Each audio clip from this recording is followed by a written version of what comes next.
is a top 5 recruiting class in the 2024 cycle back on the table for Oregon? We're taking a look at that question on today's episode of the Ducks Dish podcast.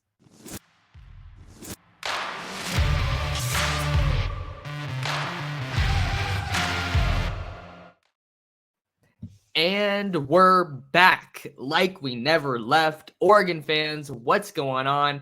How we living? Thank you so much for tuning in to another episode of the Ducks Dish podcast, your premier podcast for all things Oregon football and recruiting. Just in case you're new here, I'm your host, Max Torres, publisher and lead editor of Ducks Digest, covering the Oregon Ducks over on Fan Nation, part of the Sports Illustrated Network. So it is Tuesday, October 17th, 2023, coming to you guys on the podcasting platforms and on YouTube at Oregon Football Max Torres. Make sure to like, comment, rate, review, and subscribe wherever you find the Ducks Dish podcast. And you can always throw a question my way for future episodes of Mailbag Podcasts in the comments. Always love interacting with you guys over there. Man, it has been an eventful past week or so for the Ducks on the recruiting trail. In Monday's episode, I gave you guys my thoughts on Aydin Breland's commitment to Oregon. Big time 5-star defensive lineman from Santa Ana, California, modern day. He is the newest Duck for Dan Lanning and company in the 2024 recruiting class. And basically, with his commitment, we have a number of other developments that I'm going to be getting into in this episode of the podcast. But I think that his commitment kind of serves as a little bit of a reset for me when I'm looking at Oregon's 2024 recruiting class, what they have in store already, what's in the fold and committed, and what they're still going after, what they can still ultimately do in this 2024 recruiting class, because it's a really special group right now. They're at number 10 nationally, according to the 247 Sports rankings. So I kind of want to get into a little bit more about Breland's commitment and kind of what I think it means in regard to the big picture, and then a number of other big-time targets that the Ducks are still looking to add here, still could likely add in the 2024 recruiting class. We're just under 2 months away now, or just about exactly 2 months away from the early signing period, which before you know it, the 2024 recruiting cycle is more or less going to be over, right? Because the way that the recruiting calendar has evolved over the past couple of years, I think it's something like 75% of the top recruits in the country are committed, signed, sealed, and delivered by the time the early signing period comes around. They'll wrap up their senior seasons in high school. They'll go off to their respective All-Star Bowls, whether you're talking Polynesian Bowl in Hawaii, Adidas All-American Bowl in San Antonio, Under Armour All-American Bowl in Orlando, Florida. You go to those games, and then from there, you typically enroll at your school of choice. So recruiting moves incredibly fast. And now that I'm back on the pod after a little trip, a lot of stuff has happened, and it looks like it's going to be a very busy time in the near future for Oregon on the recruiting trail. So let's get into a little bit of film. I'm going to throw on some Aydin Breland highlights. Something happened in yesterday's video where the highlights were kind of frozen. So hopefully it's working a little bit better today. But I want to talk about Aydin Breland because obviously he's a huge commitment for the Ducks, but I really didn't think during my time covering Aydin Breland, I never really thought or got the feel that Oregon was the far and away clear-cut leader. And maybe they weren't until just a couple of weeks ago. We all know he took that last visit to Georgia. It was an unofficial visit, and kind of from there, it looked like it wasn't very promising for Oregon. But Dan Lanning, Tosh Lupoi, Tony Tuioti, the rest of that coaching staff, they never stopped. They never stopped chugging away. And now Dan Lanning has finally, it feels like, even though it's only been not even 2 full seasons since he's been at Oregon, he's finally beat out Georgia for one of the best players in the entire country, which is a huge achievement for where he's at right now. Even as one of the youngest head coaches in college football, but also just as one of the elite recruiters in college football, up there with I mean, I wouldn't say up there, but at least in the conversation with Kirby Smart, Nick Saban, Ryan Day, Dabo Swinney, all those kind of guys. Dan Lanning is cementing himself, if he wasn't already, as an elite recruiter with this statement win for Aydin Breland, getting him in the fold. So really kind of what I'm getting at is I wasn't expecting Oregon to get Aydin Breland. That's kind of the basis point that I'm operating off of here. I never thought it was impossible, which is why I never made a prediction one way or the other. And then, a couple days before the announcement came, my sources were telling me that it looks like Aiden's a done deal.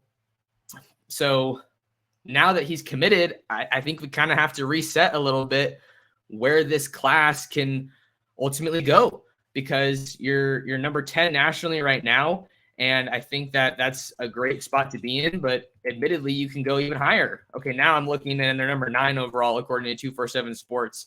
So that's the updated rankings.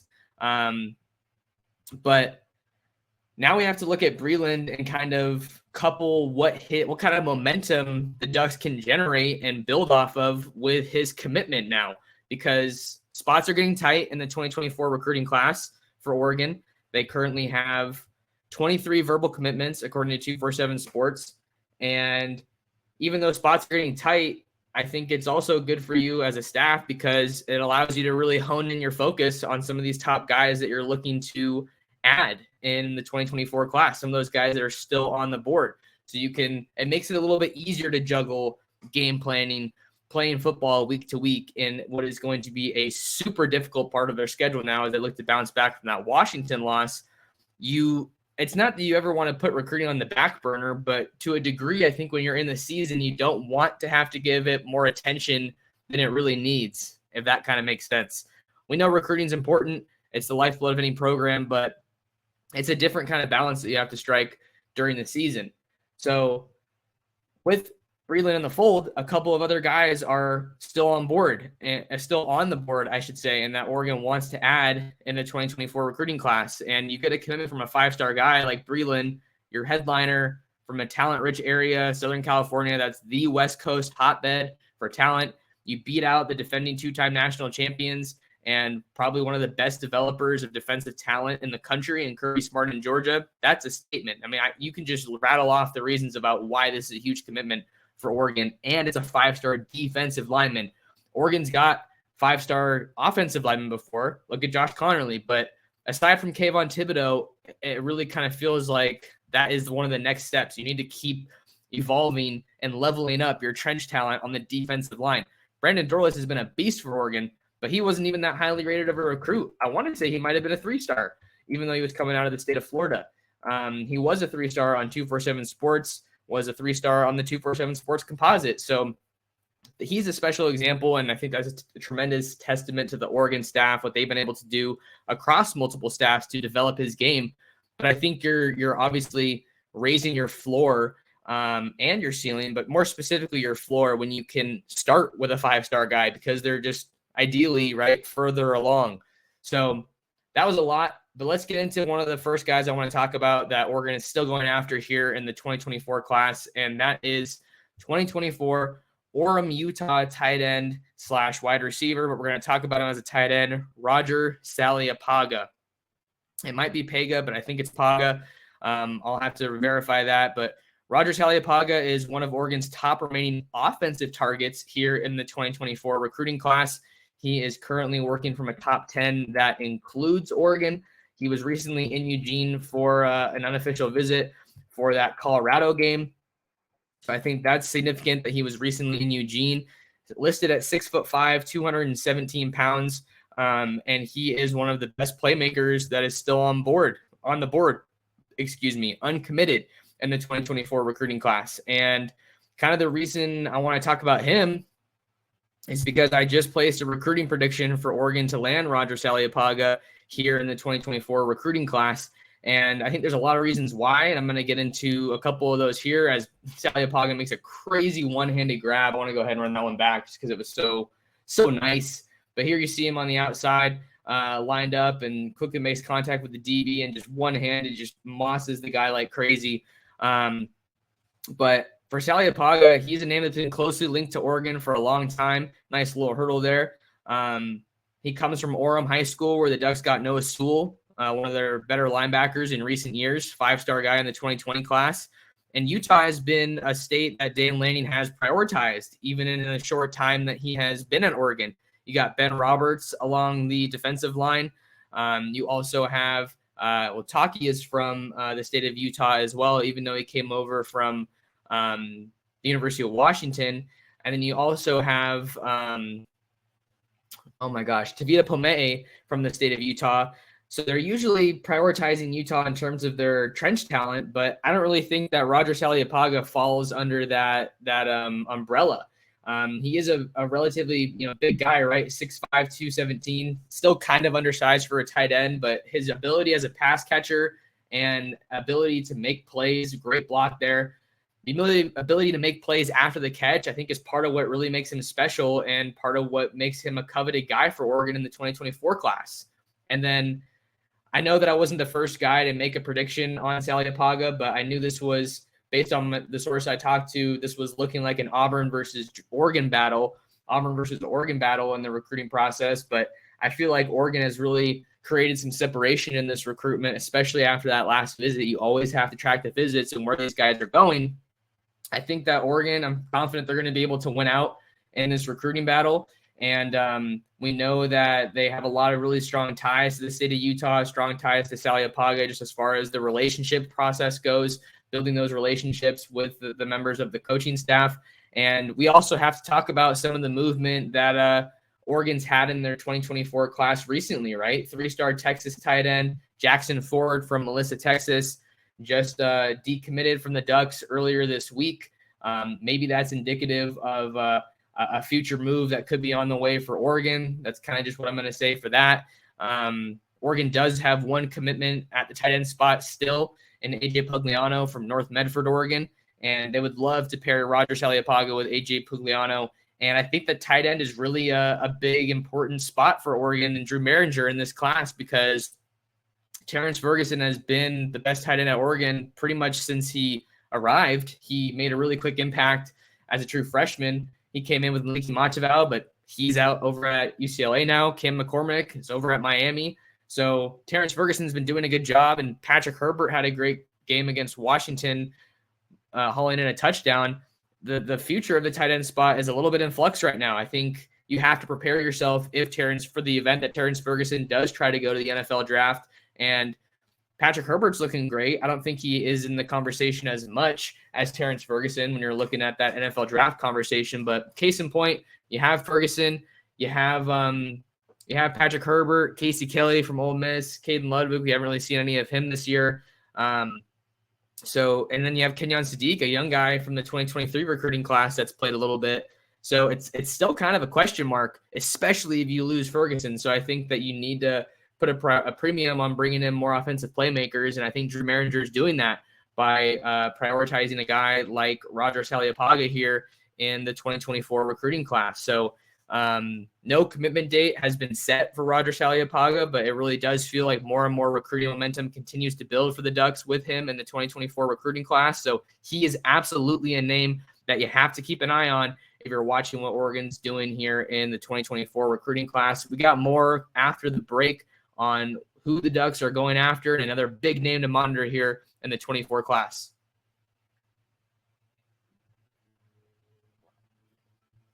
We're back on the Ducks Dish podcast. Appreciate you guys tuning in wherever you're tuned in.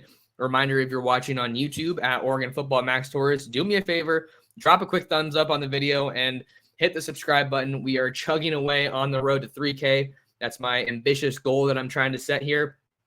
Maybe by the end of the season, who knows? But the next guy we got to talk about is a name you are very familiar with if you're an Oregon fan following recruiting. 2024, Tucson, Arizona, Sal Point Catholic, 5-star edge rusher, Elijah Rushing. We got to talk about Elijah Rushing because since the last time I talked to you guys, before the trip really, Elijah Rushing has decommitted from the University of Arizona, from Jedfish and the Wildcats, and Oregon has emerged as the clear front runner, or at least the team to beat on the recruiting trail. I told you that when Elijah Rushing committed to Arizona initially, I didn't really think that his heart was in it. And I told you that Oregon was going to stay involved and keep working on Elijah Rushing, who is the best edge rusher on the West Coast out of the state of Arizona, and really a guy that Dan Lanning handpicked as one of his premier targets, premier priority guys since he got the Oregon job.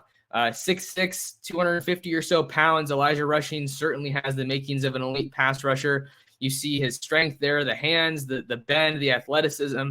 I think he just checks so many of those boxes for you.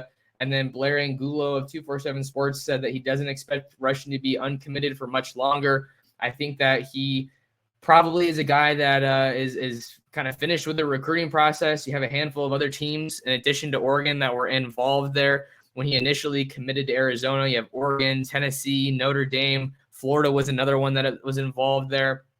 So I think that I think Tennessee, if I didn't already mention them, but Oregon was the clear number 2 when he committed originally. So when you decommit like that, with all the effort, all the visits that happened to Oregon there, I think that it's pretty logical to view them as the clear front runners for Elijah Rushing. And I know how many times you guys like to talk about 5 stars, how huge of a priority that is for you guys now. Now we're looking at a situation where Oregon could potentially add 2 5-star defensive linemen, call an edge rusher and an outside linebacker if you want, but when you're 6'6", 250, you're a defensive lineman in my book. So they could be in a position now where they might not have signed any 5 stars to potentially getting 2 5-star defensive linemen here in the 2024 recruiting class. If Elijah Rushing does indeed commit to Oregon, I have him predicted to Oregon. Crazy deal there. I originally had him predicted to Oregon. Then I was getting intel that Arizona was going to be the pick, changed my prediction to Arizona. Then this happened, and now I just explained to you guys a little bit about why I think Oregon is the team to beat for 5-star edge rusher Elijah Rushing. So that would obviously give Oregon a significant boost in the ratings and the rankings, and he is one of the biggest uncommitted defensive prospects in the country right now. So really just feels like a matter of time before he announces his college commitment. And I think that Oregon is in a tremendous spot to benefit there. You have Dan Lanning, Tosh Lupoi. That was a huge, huge appeal for him when it comes to Oregon's recruitment there. Just having so many guys on the staff that are tailor-made for developing his position. Obviously, what Dan Lanning was able to do at Georgia, I think that you're encouraged by what he's done with Mateo Uiagalelei in the short amount of time he's been at Oregon. Jordan Birch, looks like he's doing a good job. Brandon Dorless has taken his game to another level. There's just so many reasons and examples of what Oregon's been able to do with defensive guys and what Dan Lanning has been able to do with defensive guys during his career as a college coach. So love where Oregon stands for Elijah Rushing, and he is a big reason of why I think Oregon has a chance to get back into, and well, they haven't been in 2024 class, but he's a big reason I think that they could ultimately end up signing a top 5 recruiting class, which is really that next step for Oregon as a program on the recruiting trail. Signing a top 5 class, I think, definitely improves your chances of being a team that can compete for a conference championship, being a team that can get back to the college football playoffs. We've talked about the blue chip ratio before, and I think that that's something that Oregon would take a big step in the right direction with if they can sign a guy and get a guy like Elijah Rushing here in the 24 class. So just talked Breland, Roger Saliapaga, and Elijah Rushing. We got some more guys that we have to talk about here in the 2024 cycle that Oregon is very much in the running for. And now we're going to hop over to the offensive side of the ball. 2024 St. Louis, Missouri Christian Brothers wide receiver Jeremiah McClellan. He's a big name. And the thing that makes his recruitment unique, he's already committed to another school. Jeremiah McClellan committed to Ohio State earlier this summer, but Oregon has stayed involved with one of the premier pass catchers in the 2024 recruiting class. Jeremiah McClellan chose Ohio State over the Ducks and a couple of other finalists when he made his initial decision. But the recent development with him, he was on campus for that Colorado game, showed up as a little bit of a surprise visitor, unofficial visit, coming out on his own dime for that Colorado game on an unofficial visit, which I think certainly shows that he has been receptive to Oregon's continued recruiting efforts, continued communication. And man, if you're Jeremiah McClellan, it's hard to not look at Oregon and see what they're doing with Troy Franklin. He's on pace to break some possible program or at least single season records. He is an absolute beast. Looks like he has all the makings of a first-round wide receiver under Junior Adams, and that is certainly something that has a lot of appeal for wide receivers. Any position, really, when you can sell development and you can show development, which is certainly what Junior Adams can do with Troy Franklin, I think that drastically improves your chances. I think another reason you got to mention Jeremiah McClellan, based on some of the recent conversations I've had with people close to the Oregon program, it looks like multiple visits back to Eugene could be on the table for Jeremiah McClellan, multiple unofficial visits. I'm hearing one in November and maybe even in December. I think that it's looking like Oregon is the biggest threat to Ohio State by a country mile when it comes to schools that are still in the mix here. You got to figure that Missouri and Elijah Drinkowitz are also trying to do what they can with the in-state product. In McClellan, they're also serious contenders for Ryan Wingo, a 5-star wide receiver out of Missouri. So I think that when you're looking at wide receivers that Oregon is still looking to add here in the 24 class, it really kind of starts and ends with Jeremiah McClellan.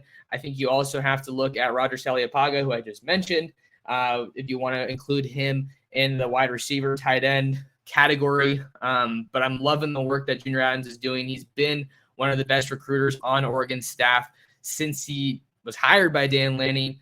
And I think he has really just done a phenomenal job, I think, since Brian McClendon really set a seriously high standard for receiver recruiting during his tenure with the Ducks. I think that Junior Adams is in a spot to maybe even eclipse that with his work that he's done. Already has commitments from Jordan Anderson and Dylan Gresham out of Southern California, as well as Jack Ressler. So they're looking to add more playmakers, and I think that Jeremiah McClellan is heavily in the mix there. So you got to keep an eye on him and see where his visits are going. I think that we could see him pop up in Eugene sooner rather than later. Like I said, visits to a school are always incredibly significant, and I think that what Oregon is building is certainly something that has his attention. Don't have my prediction on Jeremiah McClellan. I need to do a little bit more digging, try to get a little bit more intel. But, man, it's not easy to flip a guy from Ohio State, especially difficult to flip a guy from Ohio State if he's a receiver that is kind of from around that area. But Oregon's doing everything they can with Jeremiah McClellan in the 2024 class. Next guy we're talking about, I think he's worth a little bit of a mention. I already talked about him quite a bit. I have him predicted to Oregon, 2024 Seattle Washington O'Day running back Jason Brown Jr.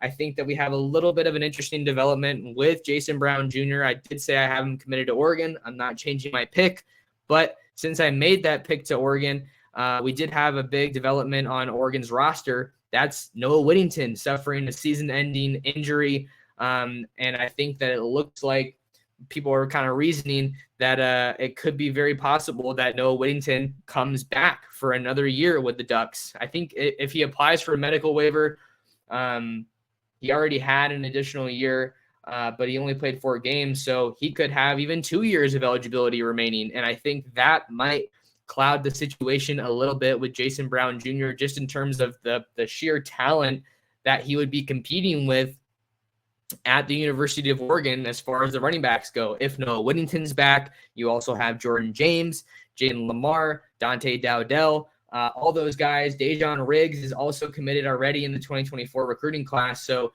Jason Brown is a really, really good talent. I think part of it just might come down to how the competition shakes out and where he maybe sees himself falling in that running back room. And I think that something like this, along with Jericho Johnson, right?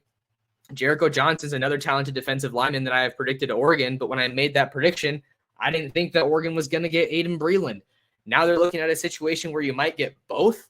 I think that is phenomenal. That is exactly where you want to be if you're this Oregon staff, but it's also going to kind of present a unique test for Oregon and a unique test for Oregon's culture from a recruiting standpoint, because we've always said good players want to play with good players. I think that's incredibly true, especially in today's age of college football. But the reality of the situation is, I'm not saying this is the situation with Jason Brown. I'm not saying this is the situation with Jericho Johnson. There comes a point where you're a recruit still looking for a home, and maybe you waited too long and you have a position group that is loaded, absolutely loaded. And maybe you just see you don't see as clear of a path to playing time. And that's super important for a lot of guys. So again, I'm not saying that's the case with either of these guys, but it's at least worth a mention in this conversation, because I didn't think that Oregon's recruiting class was necessarily going to be in this position, but the Breland commitment really kind of changes things. And then I also think that Noah Whittington's injury maybe changes things for the running back position and kind of what's projected there, what's going to happen there. I think another thing that's worth mentioning, that was kind of just the quick note I had on Jason Brown. I still haven't predicted to Oregon. No new updates there as far as a commitment timeline goes. But when you're talking about Jericho Johnson and the defensive line group at Oregon, if they can get Aydin Breland, they got Aydin Breland. If they can also get Jericho Johnson, I mean, that is the cherry on top and then some. I think that they could easily have one of the very best defensive line hauls, if not the best defensive line haul in the country for 2024 in the event that happens. If you also have Rushing and Johnson, I mean, that is just a phenomenal haul. And I think it maybe isn't even that unlikely because look at all the guys that Oregon's going to be losing along the defensive line in 2024. Popo Amavai, gone. Brandon Dorless, gone. Casey Rogers, gone. We'll have to see what's up with Jordan Birch. There's so many guys that are leaving that I think maybe you can sell playing time a little bit more on the defensive line than you can at the running back spot. So I think that's a really important caveat that you have to look at when you're trying to kind of evaluate what Oregon can really do in the 2024 class and what that ceiling is looking like. And then one more point I just want to make to drive home kind of what's going on here. I used the 247 Sports class calculator to add some of these guys that I talked about here to Oregon's 2024 recruiting class, just to kind of see what would the projected team score look like and how would that affect the rankings. So I added Elijah Rushing in. I have him predicted to Oregon. I added Jeremiah McClellan in. I haven't predicted him to Oregon, but I talked about why I think there's a good reason he could end up a Duck. I added Jericho Johnson in. I just talked about him. And I added Jason Brown Jr. in. I think that's the last guy. And then I also added Roger Saliapaga in. All of these guys that I've talked about here that I think Oregon has a very realistic shot in adding. And it gives you a 286.28 projected team score, 28 total commitments, and 286 right now. 286 would be good for the number 3 recruiting class in the entire country. And I think that just drives home the point. It's doable. It is absolutely doable. I'm not saying it's likely. I'm not calling it. I just want to show you that that is absolutely possible. And I think it's super notable when you look at what Dan Lanning has done to not even turn the program around. I don't think that's the right thing to say because they weren't doing bad when he got hired. Dan Lanning has rapidly accelerated the development of Oregon, and the roster turnover has obviously had a really good impact on what they've been able to do on the field. I think say what you will about the Washington game. A lot of people are criticizing Dan Lanning for his fourth down play calls. A lot of people are criticizing him because he's lost to, because he's lost to Washington twice and Oregon State once in his 2 seasons so far with the Ducks. But I think that with recruiting and with the grand scheme of things, people tend to get too emotional with one game.